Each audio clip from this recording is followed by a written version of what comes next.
नमस्कार दोस्तों, कैसे हो आप। आज प्रस्तुत है लोक कथा पर आधारित कहानी शेर को सवा शेर। तो चलो दोस्तों, ये शुरू करते हैं। बात बहुत पुरानी है। किसी गांव में एक जमींदार रहा करता था। वो बेहद कंजूस था। जो भी मजदूर उसके खेत पर काम करने आता वो ज्यादा दिन ना टिकता था। एक समय ऐसा आया कि उसे अपनी खेतों पर काम करने वाले मजदूर न मिले। उसी गांव में मोहन नाम का एक लड़का रहता था, जो बेहद बुद्धिमान था। परंतु उसके घर में बेहद गरीबी थी। उसे जमींदार की कंजूसी के बारे में मालूम था, पर पेट की भूख से लाचार होकर वो एक दिन जमींदार के घर पहुंचा। जमींदार ने कहा, कहो मोहन, कैसे आना हुआ। उसने कहा, मालिक, मैं आपके खेतों में मजूरी करना चाहता हूँ। जमींदार ने खुश होते हुए कहा, ठीक है, मगर तुम्हें पूरे साल मेरे खेतों पर काम करना होगा। कहीं बीच में काम छोड़कर तो ना भाग जाओगे, नहीं तो मैं तुम्हें मजूरी न दूंगा। मोहन ने कहा, ठीक है मालिक, परंतु आप मुझे मजूरी में क्या दोगे। जमींदार ने बेहद चालाकी से कहा, वो तो मैं तुम्हारा काम देखकर तय करूंगा। अच्छा काम करोगे तो साल में 15 किलो चावल और 15 किलो गेहूं दूंगा, नहीं तो 5 किलो चावल और 5 किलो गेहूं दूंगा। कपड़ा लत्ता और 2 जून का भोजन तो है ही। मोहन ने कहा, ठीक है मालिक, पर मेरी भी एक शर्त है। मैंने सुना है आप मजदूरों को कम मजदूरी और कम खाना देते हैं, इसलिए सारे मजदूर काम छोड़कर भाग जाते हैं। जमींदार ने तनकते हुए कहा, बोलो, तुम क्या चाहते हो। मोहन ने कहा, मालिक, मेरी ये शर्त है कि मुझे मजूरी में 5 बीज धान के दे देना, जिसे मैं नीची जमीन में खुद लगाऊंगा, और 5 बीज गेहूं के दे देना, जिसे मैं ऊंची जमीन पर लगाऊंगा। पहनने को कपड़े और एक पत्ता भर के भात खाने को दे देना। मैं दम भरकर आपके खेतों में काम करूंगा, परंतु यदि मैं शर्त तोड़ता हूं तो आप मेरे दोनों हाथ काटकर ले लेना, और यदि आपने मेरी शर्त न मानी तो आपको अपने दोनों हाथ काटकर मुझे देने होंगे। ये सुनकर जमींदार कुछ सोच में पड़ गया। वो मनी मन सोचने लगा कि 5 धान के बीज और 5 गेहूं के बीज और पत्ता भर भात देने में मुझे क्या दिक्कत है। ये तो मुझे सस्ता मजदूर मिल गया है। जमींदार ने बेहद चालाकी से कहा, ठीक है, परंतु बीज तुम मेरे खेतों में ही लगाओगे। मेरे खेत से बाहर बीज नहीं जाने चाहिए। मोहन ने कहा, ठीक है मालिक, परंतु उन बीजों पर मेरा ही अधिकार होगा।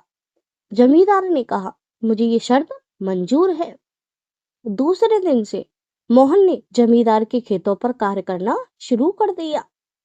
दोपहर के समय मोहन को जब भूख लगी तो वो भोजन के लिए एक बड़ा सा केले का पत्ता तोड़कर लाया।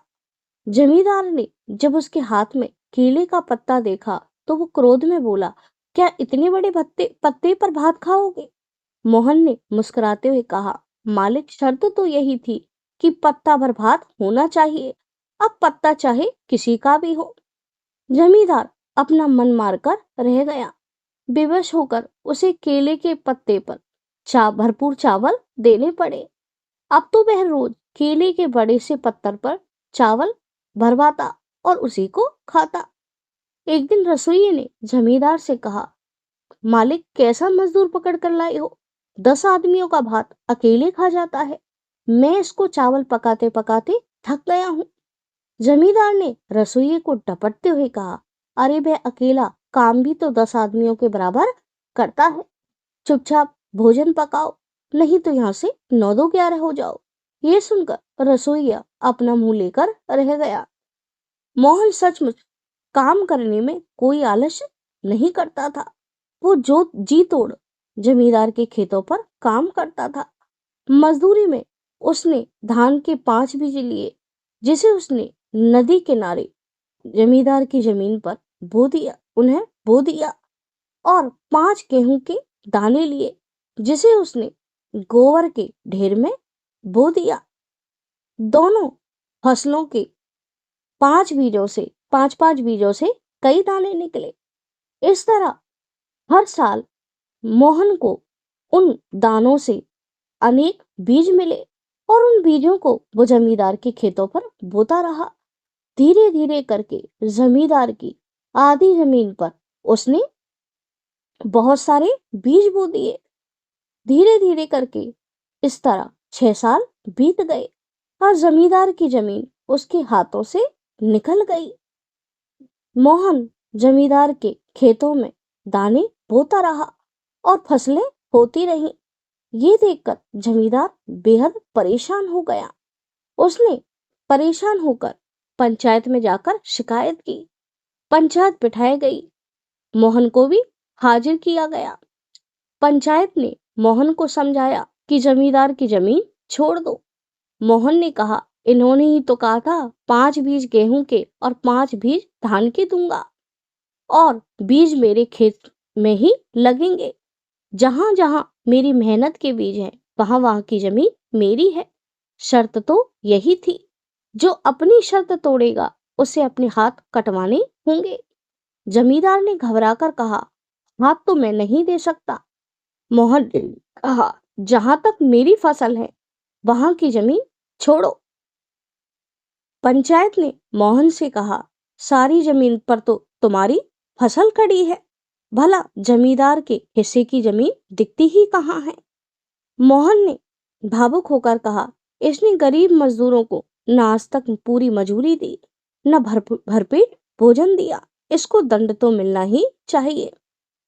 पंचायत ने कहा, दंड तो जमींदार को मिल ही गया है। सारी जमीन इसके हाथ से निकल गई है। जमींदार एकदम बेबस और लाचार खड़ा था। वह खुद की शर्त में फंसकर खुद ही हार गया था। पंचायत के समझाने के बाद मोहन ने जमींदार को आधी जमीन दे दी।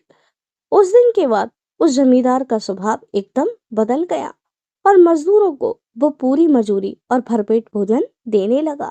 थैंक यू दोस्तों। अगर आपको मेरी ये छोटी सी कहानी पसंद आती है तो प्लीज मेरे चैनल को लाइक करें और सब्सक्राइब करें।